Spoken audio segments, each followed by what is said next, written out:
Hi, my name is Mick Harris, and I'm a real estate and business attorney here at Tonkon Torp, a leading full-service business law firm in Portland, Oregon, where we're sitting here in the lounge on a beautiful sunny summer afternoon. I'm joined here today with David Petersen and Jackson Lewis. David, what if people don't do what Jackson's advising and fail to plan accordingly? Yeah, so the potential downside, I think, that is going to be obvious to most people is an intra-family dispute. And that's obviously a risk, right? Families have additional dynamics that may exist in addition to the business dynamics. I think Jackson touched on that a little bit. And that's always possible, particularly when family members may find out that they have an interest in something that they didn't know they had, which quite frankly is more common than you might expect.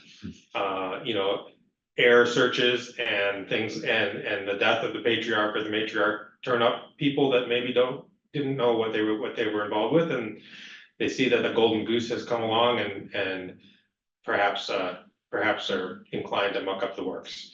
So that's certainly a possibility, but there's other less obvious risks. One I touched upon in my previous answer, which was about how title problems can create friction at the transition points.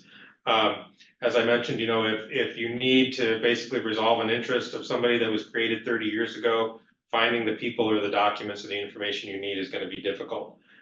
That's also true if the party on title is a trust or an entity. The trustee may not be able to be found. The appropriate authority for the entity to act may not be able to be established, and you may end up with a court action where you're seeking to quiet title to a piece of property to clarify how that title is so that steps can be taken to realize on the asset. All of those things are going to slow down transactions, are going to frustrate people, and are possibly going to lead to interfamily friction. When the asset is owned in a business, then you've got additional timing considerations because, of course, the asset is needed for the business. And if it gets tied up in a quiet title action or a probate, that's going to be counterproductive to keeping the real estate in a position where it's being suitable for the business. If it's a property under development, that's even worse because it's under construction. There's an active hand in management is needed, and it's bad for it to be tied up in some kind of property dispute. Better to have either a plan where the next generation, the next person who's going to be running the property knows what to do, or there's somebody like Jackson, a trustee involved, who can make those decisions on a timely basis. Two points I'd add to that is it is an example of when that works well is when the family has a clear understanding back to those sort of configurations of what role the real estate plays for the family.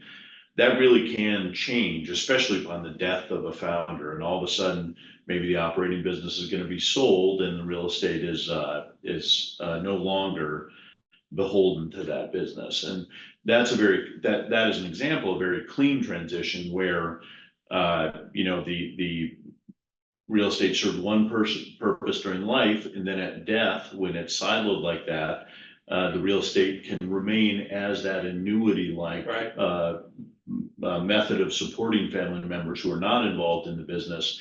The operating business is sold, and it provides the diversification component of an overall. Right, very common. Where the family business is sold, and you transition from owning real estate to support a business to becoming a landlord, a passive landlord, which provides income like in the form of an annuity or similar.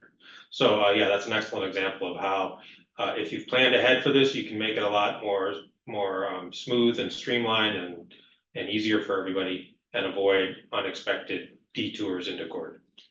The second point I make is that, as much as my job is made very easy when there's a good estate planning attorney involved, but when the family owns real estate, that's not enough. You need an attorney like David who has who can make sure that all the collateral documents that are so important in running the business of real estate, the operating agreements, the buy-sell agreements, all these documents that become so important at when any transition occurs, those have to dovetail with the estate plan.